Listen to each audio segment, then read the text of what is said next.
বাংলাদেশ আওয়ামী লীগের কার্যক্রম নিষিদ্ধকরণের প্রতিবাদে সংগঠনের সভানেত্রী শেখ হাসিনার মিথ্যা মামলা প্রত্যাহারের দাবিতে মিলানে প্রতিবাদ সমাবেশ অনুষ্ঠিত হয়েছে।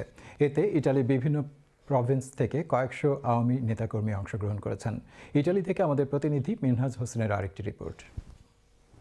প্রাচীন দল বাংলাদেশ আওয়ামী লীগের সকল কার্যক্রম নিষিদ্ধের প্রতিবাদে বঙ্গবন্ধুর কন্যা শেখ হাসিনার মিথ্যা মামলা প্রত্যাহার, রাজবন্দীদের মুক্তি ও পুলিশ হত্যার বিচারের দাবিতে ইতালির মিলান, লম্বার্দিয়া আওয়ামী লীগ ও সহযোগী সকল সংগঠনের আয়োজনে বিশাল প্রতিবাদ সমাবেশ অনুষ্ঠিত হয়েছে। এই প্রতিবাদ সমাবেশে প্রধান অতিথি হিসেবে ভার্চুয়ালে অংশগ্রহণ করে বক্তব্য রাখেন বাংলাদেশ আওয়ামী লীগের সভানেত্রী শেখ হাসিনা।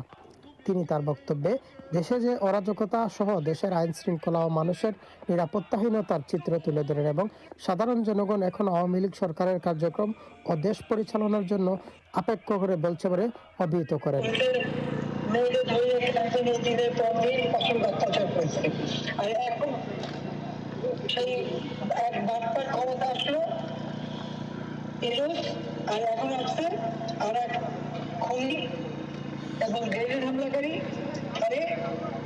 মিলান লম্বার্দিয়া আওয়ামী লীগের কার্যকরী কমিটির সদস্য মুজিবুর রহমান হারিসের সভাপতিত্বে প্রতিবাদ সমাবেশের উদ্বোধন করেন মিলান লম্বার্দিয়া আওয়ামী লীগের অন্যতম কার্যকরী সদস্য আকরাম হোসেন হাওলাদার।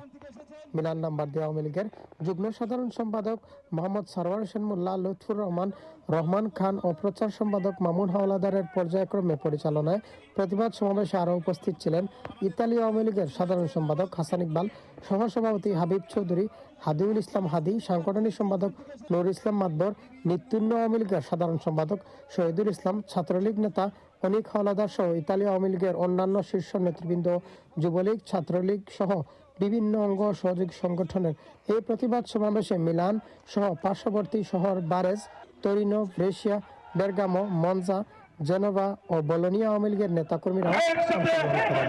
ইতালি থেকে Minhaj Hossain, channel S news.